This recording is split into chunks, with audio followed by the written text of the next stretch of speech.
Salve pessoal, bem-vindo a mais um podcast do esporte. Hoje um podcast sobre futebol. Eu queria falar hoje sobre São Paulo e Santos, pedir desculpas mais uma vez ao torcedor são paulino, porque eu fiquei devendo, né? Eu ia falar de São Paulo ontem, acabei mudando para hoje, porque tinha um assunto que meio que coincidia, tanto falar de Palmeiras quanto de Flamengo, mas vamos ao São Paulo agora. Tô devendo há muito tempo, né, comentar as declarações do Daniel Alves, né, que há uns 5 dias deu aí uma entrevista e detonou, mas detonou mesmo os bastidores do São Paulo, do clima político. Ele foi muito forte nas palavras dele, mas uma leitura que eu acho que o que impressionou todo mundo, que foi uma leitura, não digo muito completa, mas ela foi muito, cara, ele foi muito bem na leitura do que está acontecendo com o São Paulo hoje, internamente, né?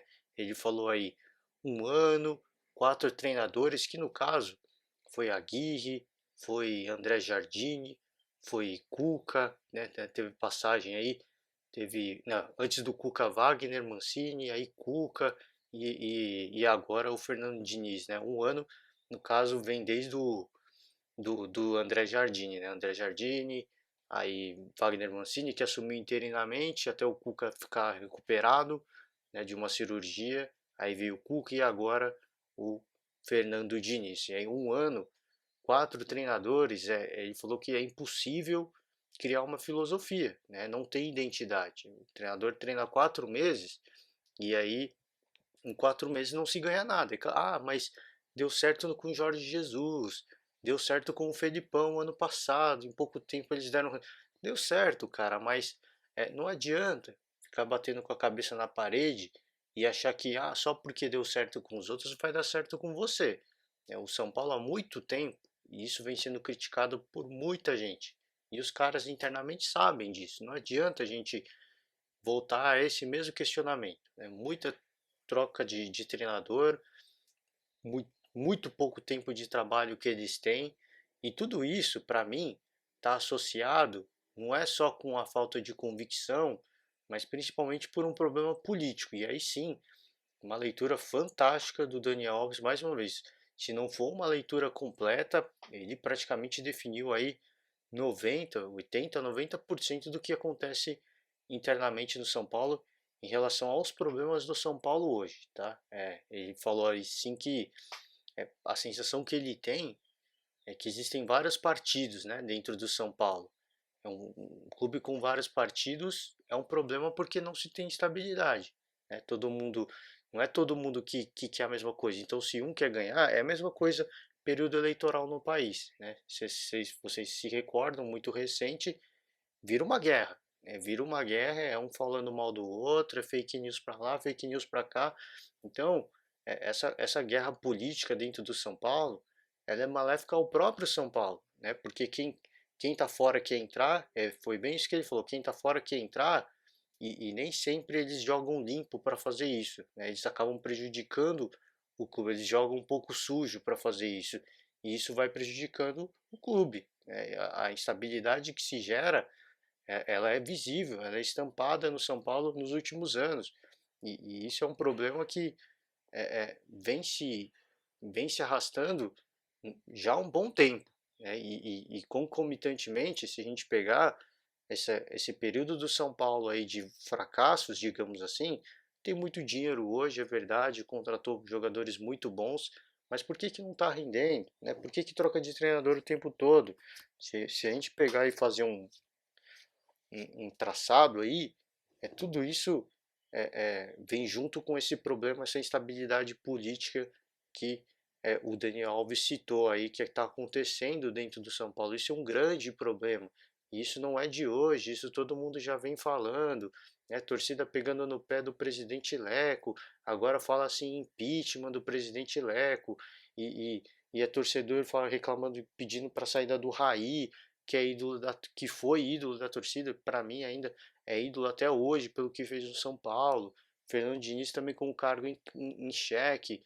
Então, é uma série de instabilidades que o torcedor, a princípio, ele só olha para quem está na linha de frente, que é o Fernando Diniz, que é o Raí, que são alguns jogadores, mas atrás disso, né, atrás da cortina, tem muita coisa errada, tem muita sujeira e isso o torcedor não vê. Por isso que o torcedor não cobra. Mas o torcedor, eu acho que, é, com base nessas declarações de Daniel Alves, ele trouxe isso e ele expôs um problema muito sério, cara. Eu acho que seria interessante da torcida ver e rever essas declarações, meio que esse protesto aí do Daniel Alves. E, cara, se vão protestar, vão, mas também vão cobrar todas as partes. Porque não adianta ficar só pedindo a saída do presidente, tudo bem, acho que a gestão ela não é legal, tá? Mas não só a saída do Raí, não só a saída do Fernando Diniz, a cobrança lá tem que ser geral. E a cobrança principal tem que ser nos bastidores, né? Nesses partidos políticos que estão ali nos bastidores do São Paulo e que vem comprometendo o São Paulo há muito tempo. É, é impressionante, e isso a gente já viu em outros, essa guerra política em outros clubes, e vira e mexe acontece, né? E para o São Paulo, nesse momento, é um time que está muito bem financeiramente. Em relação à tabela, também não está muito mal, briga para se classificar para a Libertadores, mas é pouco, né? Eu acho que o que todo mundo concorda é que é muito pouco para o investimento que foi feito e pela história do clube. A grandeza do clube de vencer Libertadores, de vencer Mundial, tudo que foi feito está na história do clube. E isso faz com que o clube tenha uma grandeza impressionante no cenário nacional. E se contentar com brigar por Libertadores, fase de grupo da Libertadores, a última vaga, aliás, porque a derrota para o Grêmio colocou o Grêmio matematicamente já colocou o Grêmio na fase de grupo da Libertadores. Então só sobrou uma vaga. Tá? É impressionante o São Paulo ter que se contentar com isso. Não está certo. Isso não está certo. Obviamente a torcida tem que cobrar, mas mais uma vez, né, o Daniel Alves foi lá, deu as declarações dele, que foram muito fortes e que podem gerar instabilidade interna no São Paulo. A gente não sabe o reflexo disso.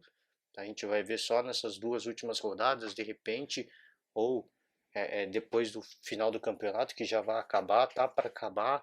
Então, eu acho que a torcida tem que pegar isso que foi falado, porque isso é uma verdade, e vamos protestar e vamos cobrar todo mundo, porque não adianta só ficar pedindo para trocar treinador, porque a diretoria vai lá e responde a um pedido da torcida. Ah, estão pedindo a saída do Aguirre, vamos trocar. Estão pedindo a saída do Jardim, vamos trocar. O Wagner Mancini não, ele ficou temporariamente, ele realmente ia ficar de forma temporária. Aí veio o Cuca, pediu para tirar o Cuca, vamos tirar. Agora estão pedindo para tirar o Fernandinho, quer dizer, 5 treinadores em uma temporada, isso é descabido, né? Isso é totalmente descabido. Um clube sem convicção, sem planejamento, e isso fica escancarado cada vez mais, e isso é um reflexo dessa instabilidade política que acontece no São Paulo. Então, acho que o torcedor ele tem que se mobilizar e tem que cobrar em relação a isso, porque enquanto não houver esse consenso, essa estabilidade nos bastidores, atrás da cortina, o que acontece na frente do palco vai continuar sendo uma decepção e o torcedor vai passar mais uma temporada difícil, mais uma temporada frustrada, mais uma temporada cobrando no máximo uma classificação direta para a Libertadores, o que não condiz, mais uma vez eu repito, não condiz com a grandeza do São Paulo.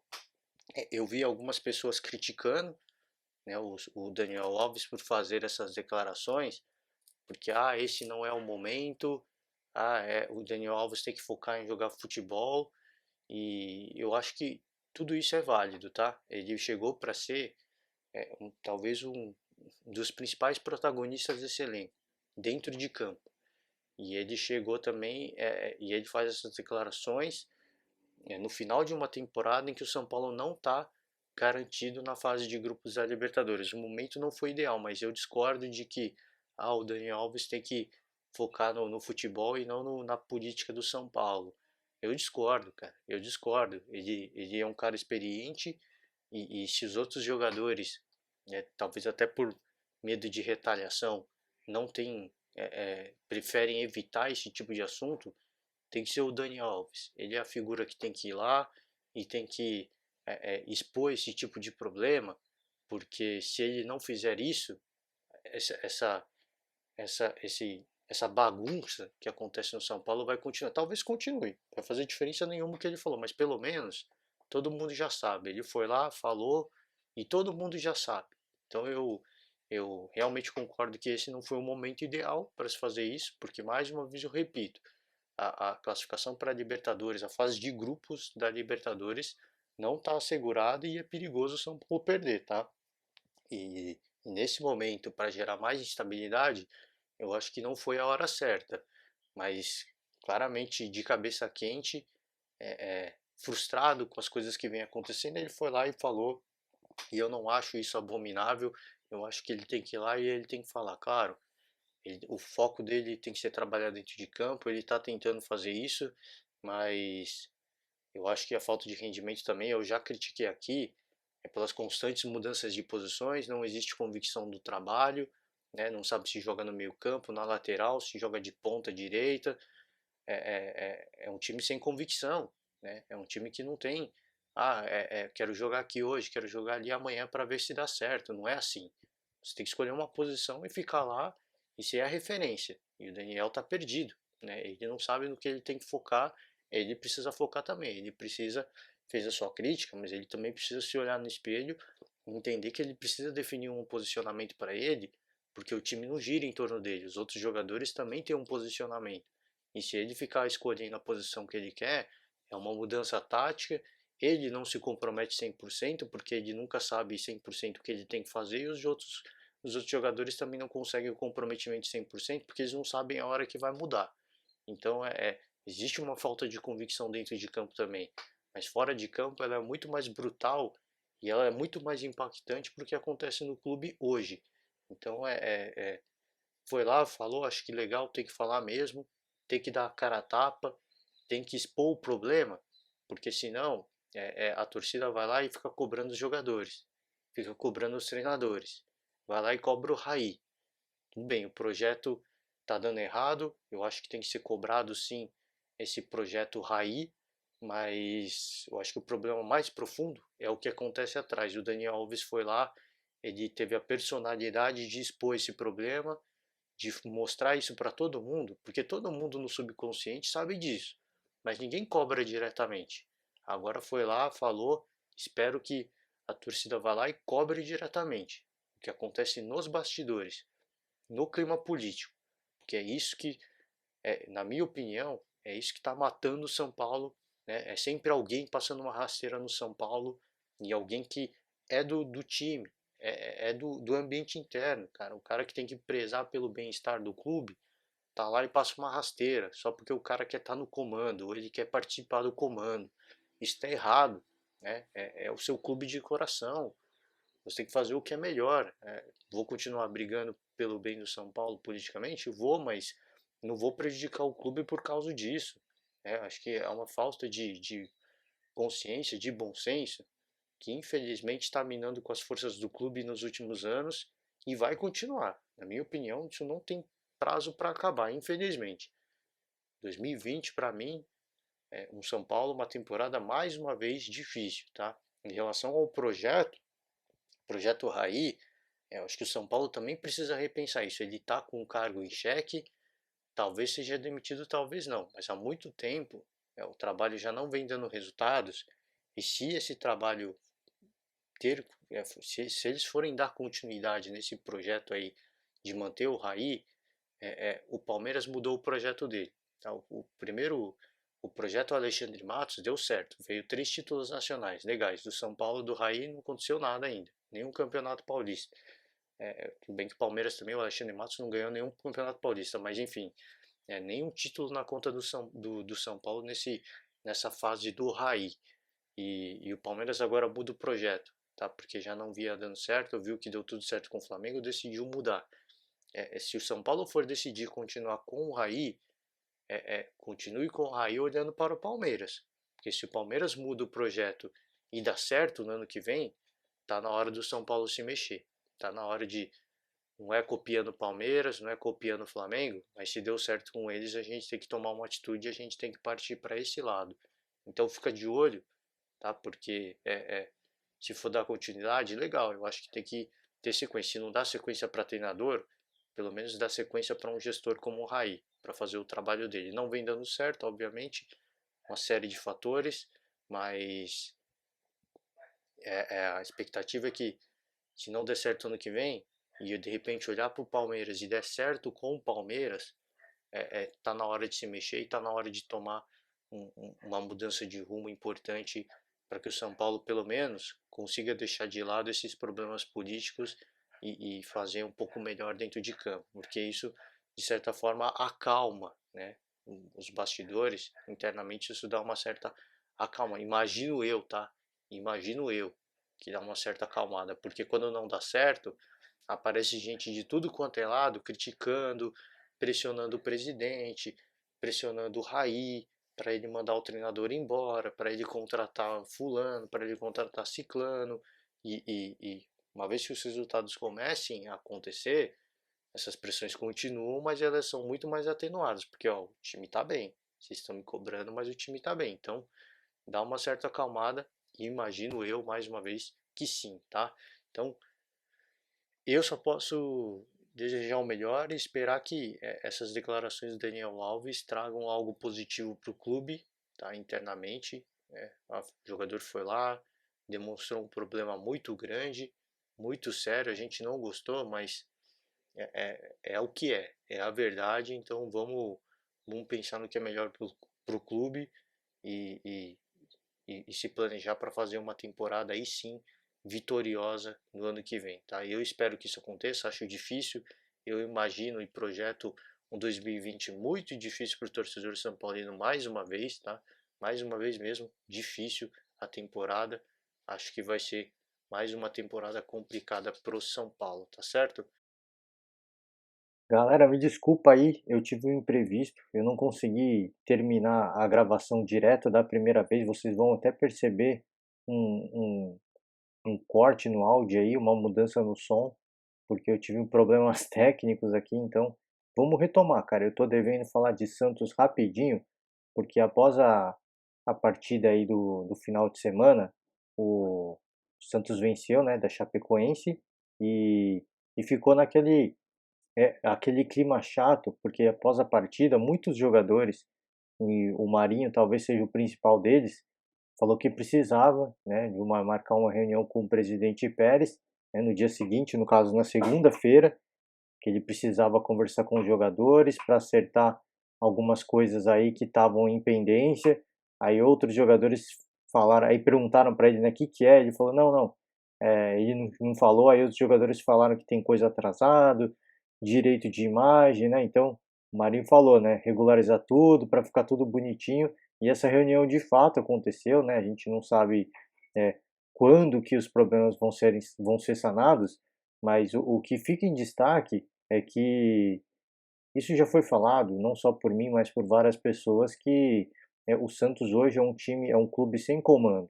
Né? Todos os jogadores que vão lá fazem o seu protesto, dão entrevista, cobra questão de renovação, dão aquela cobrada, falam que os estrangeiros estão mais valorizados, e aí é, é, tem caso de jogador que questiona o planejamento.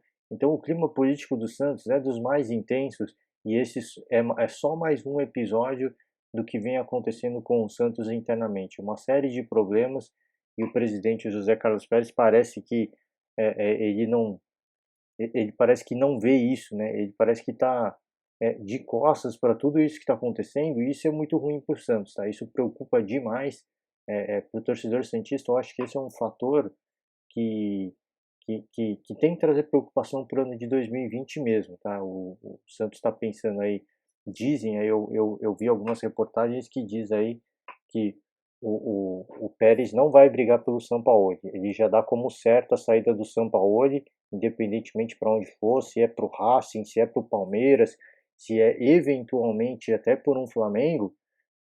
Ele não está disposto mais a comprar essa briga, até porque ele não tem uma relação muito boa com o treinador. Então ele dizem aí que ele já abriu mão e está cotando alguns nomes, um deles, por exemplo, o Vanderlei Luxemburgo.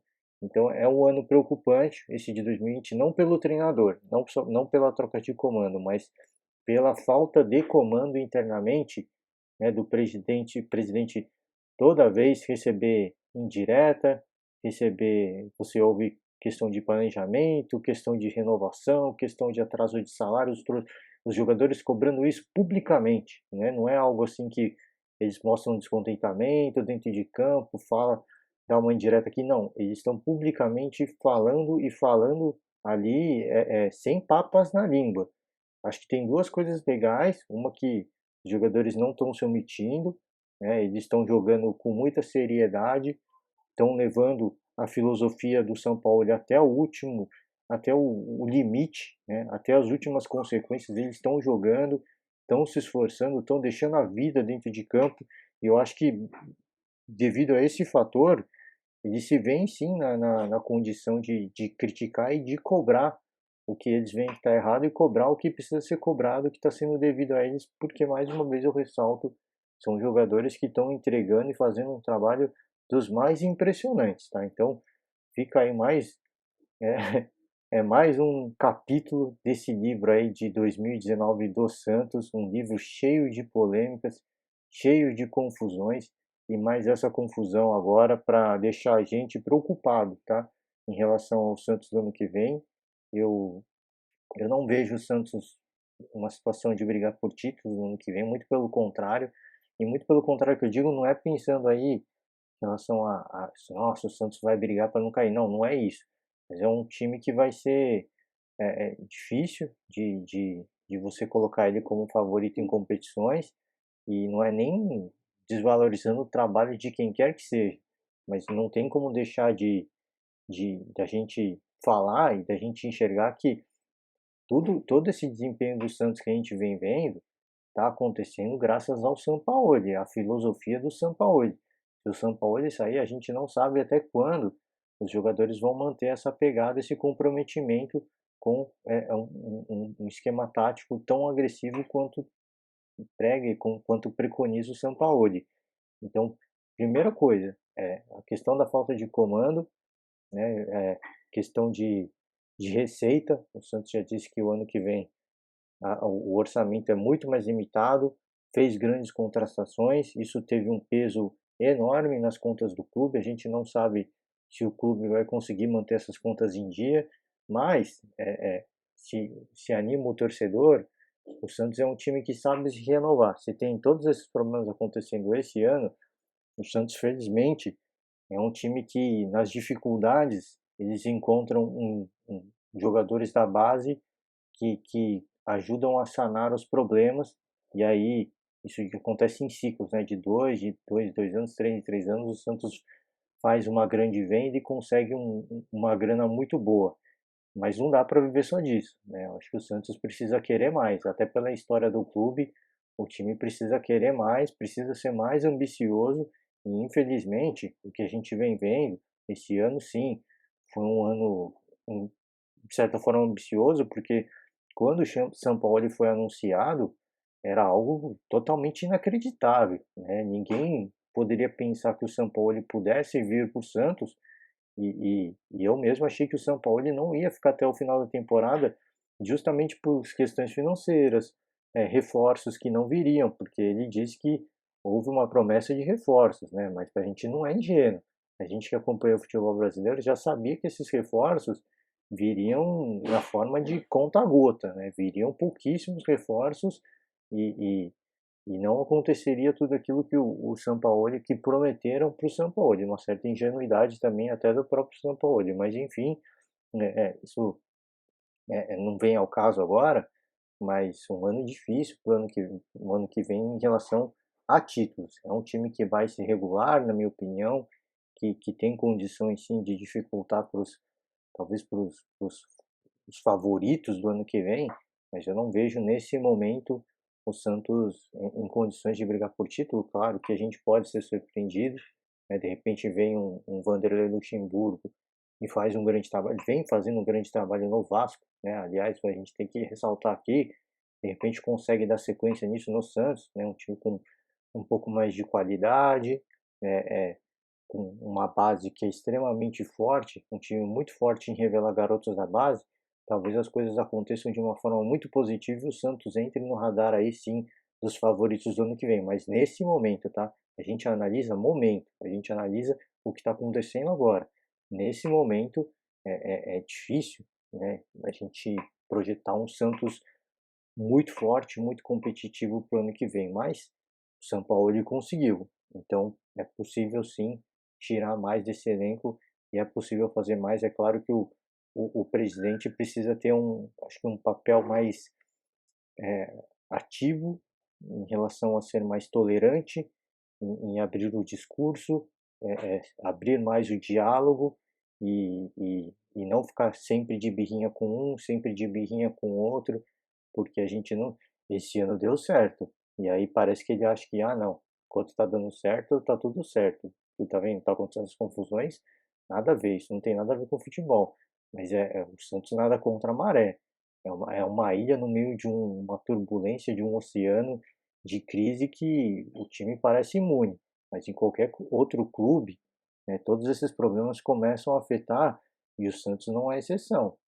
Esses problemas podem sim começar a afetar o rendimento do clube, e isso pode começar com a saída do Sampaoli. Então me preocupa demais, mas é coisa que a gente só vai saber com o tempo. A gente vai ter que esperar o final da temporada, porque notícia, as notícias estão correndo em relação ao futuro do Sampaoli e, e pura boataria, tá, pessoal? Agora eu vou pular agora de novo pro Palmeiras, porque falei, esse final de temporada o Palmeiras vai ser trending topics aqui no nosso podcast, porque todas as mudanças mais recentes, né, e esse interesse aí do Palmeiras no São Paulo, de São Paulo ele tratado como um plano A do Palmeiras, anunciaram aí que alguns conselheiros chegaram a jogar o nome do Osório como uma opção, a gente também não sabe se já iniciaram conversa para enfim, para um futuro, uma possível contratação. O fato é que o Palmeiras pensa no São Paulo como um plano A e, e dizem alguns rumores que a negociação está caminhando bem, né? Não está fechada, não está bem encaminhada, não está rumando aí para um encerramento das negociações, mas que as negociações estão avançadas e me parece que estão chegando no meio termo. Então, é possível sim que isso aconteça, tá? Eu imagino assim que na cabeça do Sampaoli ele esteja, obviamente, que técnico que não queria treinar o Flamengo, né? O Sampaoli, provavelmente o empresário dele deve estar ciente de que o Jorge Jesus tem contrato para acabar e que ele seria um treinador extremamente relevante para dar continuidade no trabalho do Flamengo, mas ele teria que esperar aí pelo menos meia temporada, né? Então, talvez isso seja algo que, claro, isso é pura especulação, tá, gente? Não estou aqui falando que é isso que está acontecendo, não, isso é pura especulação, tá? Mas eu, de novo, que técnico que não ia querer treinar o Flamengo, né? O baita time do Flamengo. Então, é pura especulação, tá? Eu acho que por mais que ele queira e realmente surge aí no mercado que pode abrir uma vaga no Flamengo, poxa, é muito tempo para se esperar e o Palmeiras é um time tão forte quanto, né, condições de pagar um salário competitivo, de montar um elenco competitivo como o São Paulo quer, talvez ele, ele opte por ir para o Palmeiras nesse momento, tá? De novo, rumor, puro rumor, tá? Pura boataria. Dizem que a negociação está caminhando bem, tá? Não se fala ainda em fechamento, mas que está caminhando bem e que as partes estão chegando sim a um acordo, tá? Isso pode miar, né? Mas a princípio o que a gente vê aí nos sites de notícia, alguns sites de notícia é que a negociação corre bem. Então, a princípio, uma notícia promissora para o torcedor palmeirense que fica na expectativa de um grande treinador para renovar aí esse projeto Palmeiras de 2020, tá certo? Eu vou encerrando o podcast aqui hoje. Vou pedir desculpas mais uma vez, galera. Tive uns problemas técnicos aqui, não consegui gravar o áudio de uma vez, mas fica aí duas partes, né? E Hoje tem rodada do Brasileirão, amanhã a gente volta para comentar um pouco sobre a 37ª rodada que importa para muita gente, tá certo? Valeu, pessoal, um forte abraço e até amanhã.